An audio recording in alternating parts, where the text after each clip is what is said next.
situation vécue, un moment inattendu, derrière chaque expérience, même la plus anodine, se cache une compétence, une vraie. Bienvenue dans Elles Inspirent Studio, version pépite. Un format court, piquant et toujours audacieux. Là où chaque histoire révèle ce que tu sais déjà faire. Bonjour Diane, bienvenue dans le podcast. Bonjour Marine, merci de ton accueil. Alors, on se retrouve aujourd'hui pour un épisode pépite. Du coup, le principe, c'est une expérience de ta vie qui t'a permis de développer ou d'acquérir une compétence. Et on va du coup explorer ce petit sujet ensemble.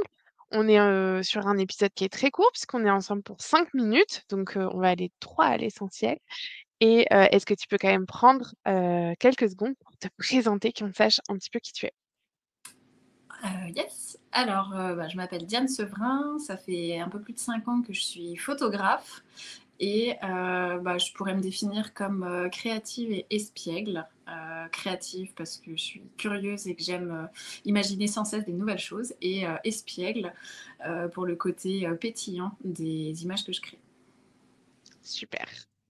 Alors, de quelle expérience de ta vie, professionnelle ou non, on va parler aujourd'hui? Bien, je te propose qu'on parle d'une aventure importante dans ma vie qui m'a occupée pendant à peu près 1 an. C'est un crowdfunding. Alors, du coup, qu'est-ce que tu as cherché à financer? Quel était le projet? Comment ça s'est déroulé? Euh, L'objectif pour moi, c'était de financer l'auto-édition de mon livre de portraits.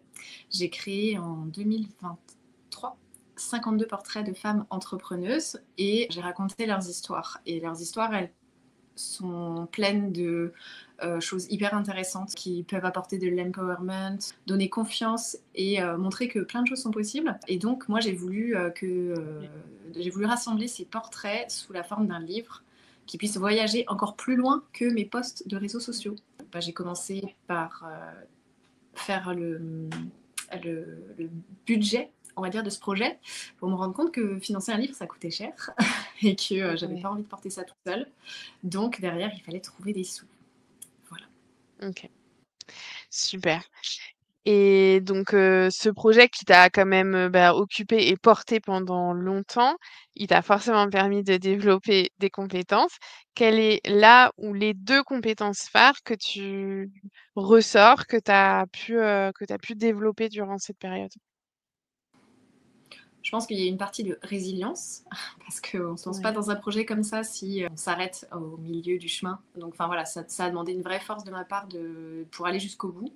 Et une force que j'ai développée aussi, c'est celle de m'entourer de personnes de soutien, de confiance dans cette aventure.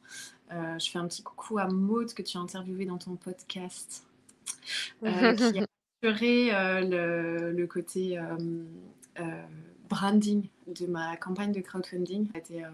Ça a été un bon soutien. Et puis les femmes de ce projet aussi, qui chacune à leur manière m'ont accompagnée dans cette aventure pour m'aider à aller encore plus loin. Ouais. Et alors justement, ces compétences, donc tu les as acquises ou développées, peu importe de là où tu partais, mais pendant cette période, pendant cette expérience de vie, est-ce que tu vois qu'elles continuent de te servir aujourd'hui? Comment elles te servent? Et du coup, comment ça t'a fait progresser dans le reste de tes projets? En fait, le fait de m'entourer, j'étais convaincue déjà de base que ensemble, on va beaucoup plus loin que tout seul. Et c'est vrai que à chaque fois que je me lance dans des aventures, je me rends compte en fait de l'envie plus prononcée en fait aujourd'hui suite à cette campagne et à la publication de mon livre, d'avoir envie de m'entourer, de moins porter des projets toute seule, mais de plus travailler main dans la main avec des personnes que j'aime et que Mmh. j'apprécie pour créer des choses encore plus sympas, plus abouties finalement, parce qu'en fait, quand on a le regard croisé de quelqu'un sur un projet, c'est toujours très très riche. Ouais, la complémentarité des compétences fait que du coup, tu arrives à amener les choses plus loin. Mm. Cool. Merci beaucoup pour ce retour d'expérience, de cette expérience, mi-pro, mi-perso, parce qu'on comprend que tu as quand même mis aussi beaucoup de toi dans ce projet, donc mi-pro, mi-perso et qui t'a permis de développer de belles compétences qui vont continuer à t'enrichir parce que finalement d'avoir envie de te lier aux autres, ça va te permettre de t'enrichir aussi des compétences des autres, donc ça va rendre les choses, d'autant plus belles. Exactement. Merci d'être venu au mon micro. Merci à toi. C'était une pépite, un moment pour faire briller une compétence qu'on sous-estime trop souvent. Et si ça t'a parlé, partage ce mini-épisode à une femme qui mérite de croire un peu plus en ce qu'elle sait faire.